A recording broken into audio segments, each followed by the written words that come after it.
दोस्तों पाकिस्तान के खिलाफ खेले गए एशिया कप के सुपर 4 मुकाबले में टीम इंडिया के टॉप ऑर्डर बल्लेबाजों के पूरी तरह से लड़खड़ाने के बाद संकट में आ गई थी टीम इंडिया। लेकिन दोस्तों इसके बाद ईशान किशन और हार्दिक पांड्या ने अपनी तूफानी बल्लेबाजी से किया चमत्कार और नामुमकिन को मुमकिन करते हुए चौके छक्कों की भरमार के साथ जड़ दिया एशिया कप का सबसे विस्फोटक शतक। तो वही दोस्तों लक्ष्य का बचाव करते हुए टीम इंडिया के स्टार तेज गेंदबाज जसप्रीत बुमराह की घातक गेंदबाजी, तो वही दोस्तों फिरकी के जादूगर स्पिन गेंदबाज रविंद्र जडेजा की कातिलाना गेंदबाजी के सामने पाकिस्तान के बल्लेबाज घुटने टेकते हुए नजर आए। तो वही दोस्तों इस प्रकार से टीम इंडिया ने सुपर 4 मुकाबले में पाकिस्तान को चारों खाने चीत करते हुए दे दी क्रिकेट इतिहास की सबसे शर्मनाक हार। नमस्कार दोस्तों, स्वागत है आपके अपने पसंदीदा क्रिकेट चैनल क्रिक बब्बू में। दोस्तों इस वीडियो में हम आपको भारत और पाकिस्तान के बीच श्रीलंका के हम्बनटोटा में खेले गए एशिया कप के सुपर 4 मुकाबले की पूरी रोमांचक हाईलाइट आपको दिखाने वाले हैं। लेकिन दोस्तों वीडियो में आगे बढ़ने से पहले अगर आप भी टीम इंडिया की शानदार जीत से खुश है तो वीडियो को लाइक करके चैनल को अभी के अभी सब्सक्राइब जरूर कर दें। तो दोस्तों जैसा कि आप सभी जानते हैं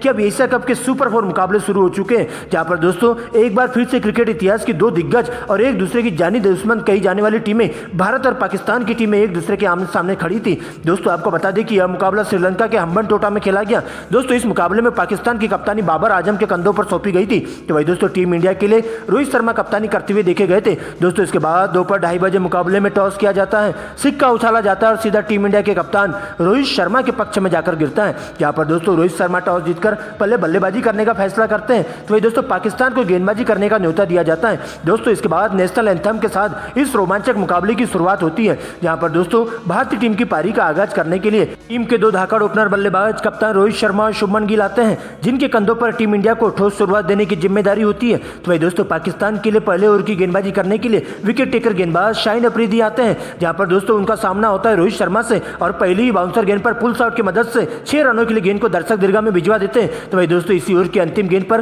फाइन लेग की दिशा में रोहित शर्मा एक और करारा चौका जड़ देते हैं और इस प्रकार से शाहीन अफरीदी की पहली ओवर में रोहित शर्मा 10 रन कूट देते हैं। लेकिन दोस्तों इसके बाद शुभमन गिल का सामना होता है दूसरे ओवर में नसीम शाह से, जहां पर नसीम शाह अपनी तेज तर्रार गेंदबाजी से शुभमन गिल को खासा परेशान करते हुए दिखाई देते हैं और इस प्रकार से उन्हें उलझन में डाल देते हैं और इस प्रकार से दूसरे ओवर में दोनों ही बल्लेबाज मिलकर 2 सिंगल मदद से 2 रन बटोर लेते हैं। लेकिन दोस्तों इसी बीच तीसरे ओवर की गेंदबाजी करने के लिए एक बार फिर से पाकिस्तान के घातक गेंदबाज शाहीन शाह अफरीदी मैदान पर आते हैं और अब उनका सामना होता है रोहित शर्मा से, जहां पर दोस्तों शाहीन शाह अफरीदी अपनी घातक गेंदबाजी से पूरी तरह से भारतीय बल्लेबाजों को उलझाकर रख देते हैं और रोहित शर्मा को उलझाते हुए पहले ही पटकी हुई तेज गति से फेंकी गई गेंद अंदर की तरफ आती है और आते ही सीधा स्टंप को उखाड़ते हुए ले जा लेती है, जहां पर दोस्तों रोहित शर्मा पूरी तरह से बीट हो जाते हैं और बल्ला अड़ाने के पहले ही उन्हें क्लीन बोल्ड कर दिया जाता है और इस प्रकार से रोहित शर्मा 10 रन बनाकर पवेलियन का रास्ता नाप लेते हैं। लेकिन दोस्तों इसके बाद आगे की पारी को संभालने के लिए विराट कोहली मैदान पर आते हैं। इससे पहले कि विराट कोहली कुछ समझ पाते इसी ओवर की अंतिम गेंद पर विराट कोहली को भी शाहीन शाह अफरीदी क्लीन बोल्ड कर देते हैं और इस प्रकार से एक ही ओवर में 2 विकेट गिरने से टीम इंडिया मुश्किल में आ जाती है और इस प्रकार से शाहीन शाह अफरीदी टीम इंडिया की बल्लेबाजों की पूरी तरह से कमर तोड़कर रख देते हैं, जहां पर विराट कोहली बिना खाता खोले ही डगआउट की ओर लौट जाते हैं। लेकिन दोस्तों इसके बाद शुभमन गिल का साथ देने के लिए नए बल्लेबाज के रूप में श्रेयस अय्यर आते हैं। तो वही दोस्तों चौथे ओवर की गेंदबाजी करने के लिए पाकिस्तान के सबसे खूंखार गेंदबाज हरीश राउफ आते हैं। यहाँ पर दोस्तों श्रेयस अय्यर हरीश राउफ की तेज गति को बिल्कुल भी पढ़ नहीं पाते हैं और टच करने के चक्कर में ऑफ की दिशा में कैच आउट होकर बिना खाता खोले डगआउट की ओर लौट जाते हैं। दोस्तों इसके बाद एक बार फिर से शुभमन गिल का साथ देने के लिए हार्दिक पांड्या मैदान पर आते हैं और दोस्तों दूसरी ही गेंद पर हार्दिक पांड्या एक जोरदार करारा प्रहार करते हुए गेंद को दर्शक दीर्घा में 6 रनों के लिए भिजवा देते हैं। तो वही दोस्तों अगली गेंद पर सिंगल लेकर शुभमन गिल को स्ट्राइक दे देते हैं, जहां पर इसी ओवर की अंतिम तेज गेंद शुभमन गिल के लिए काल बनकर आती है और आते ही उनकी गिल्लियां बिखर कर ले जाती है और इस प्रकार से दोस्तों 4 ओवर की समाप्ति पर टीम इंडिया अपने 4 बहुमूल्य विकेट गंवा देती है। जिसके बाद दोस्तों ईशान किशन हार्दिक पांड्या का साथ देने के लिए मैदान पर आते हैं और दोनों ही बल्लेबाज काफी संभल कर खेलते हुए टीम इंडिया के स्कोर को सिंगल डबल की मदद से आगे बढ़ाने का काम करते हुए जाते हैं, जहां पर दोस्तों दोनों ही बल्लेबाजों के द्वारा अच्छी गेंदों को छोड़ते हुए खराब गेंदों पर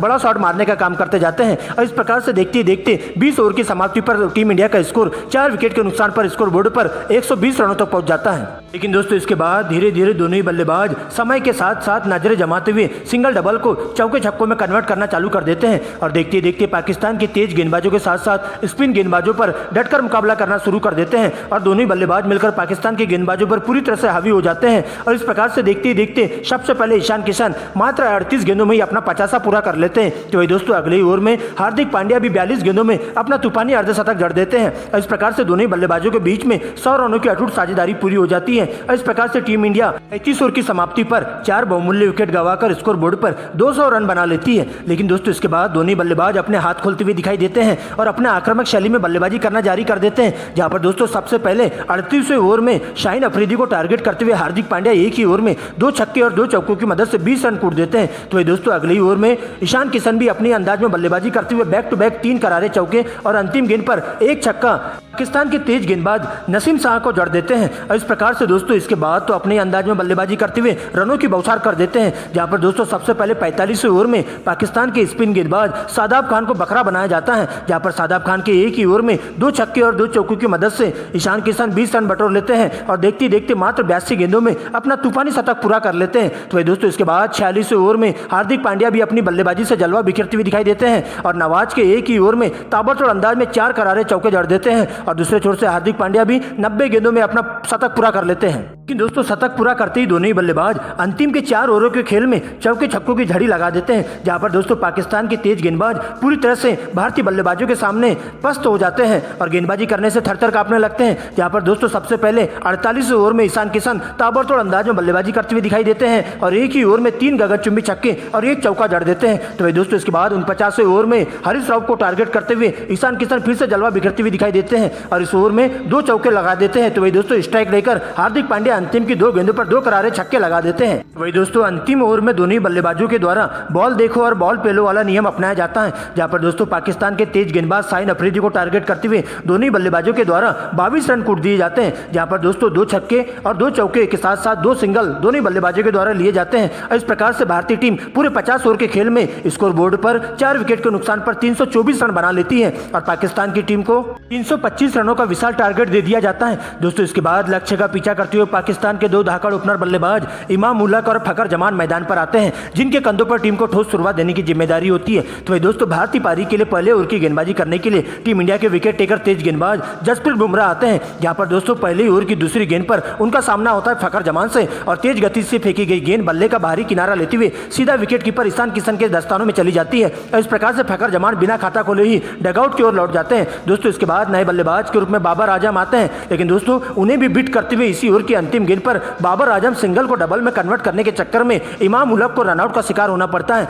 जहां पर ईशान किशन के द्वारा डायरेक्ट थ्रो लगने से इमाम उलक की पारी का अंत हो जाता है, जो कि बिना खाता खोले ही पवेलियन की ओर लौट जाते हैं। इस प्रकार से जसप्रीत बुमराह पहले ही ओवर में 2 विकेट के साथ साथ मेडन देकर जाते हैं। लेकिन दोस्तों इसके बाद कप्तान बाबर आजम का साथ देने के लिए नए बल्लेबाज के रूप में मोहम्मद नवाज आते हैं, जहां पर दोस्तों दूसरे ओवर की गेंदबाजी करने के लिए हार्दिक पांड्या आते हैं, जहां पर दोस्तों दोनों ही बल्लेबाजों के द्वारा काफी संभल कर खेलते हुए हार्दिक पांड्या का मुकाबला किया जाता है और सिंगल डबल की मदद से हार्दिक पांड्या की इस ओवर में 4 सिंगल की मदद से 4 रन बटोर लेते हैं। और इसके बाद दोस्तों दोनों ही बल्लेबाजों के द्वारा काफी संभल कर बल्लेबाजी की जाती है और कोई विकेट गंवाए बिना अपनी पारी को आगे बढ़ाने का काम करते जाते हैं। तो इसी बीच 6वें ओवर में एक बार फिर से टीम इंडिया के तेज गेंदबाज जसप्रीत बुमराह गेंदबाजी करने आते हैं, जहां पर दोस्तों बाबर आजम का विकराल रूप देखने को मिलता है और जसप्रीत बुमराह की शुरुआत की 2 गेंदों में बैक टू बैक 2 करारे चौके फाइनल की दिशा में बाबर आजम के द्वारा जड़ दिए जाते हैं। तो वही दोस्तों तीसरी गेंद पर सिंगल लेकर रिजवान को स्ट्राइक दे देते हैं, जहां पर रिजवान भी इसी ओवर की अंतिम 2 गेंदों पर बैक टू बैक 2 करारे चौके जड़ देते हैं और इस प्रकार से जसप्रीत बुमराह की पूरी तरह से लाइन लेंथ बिगाड़ते हुए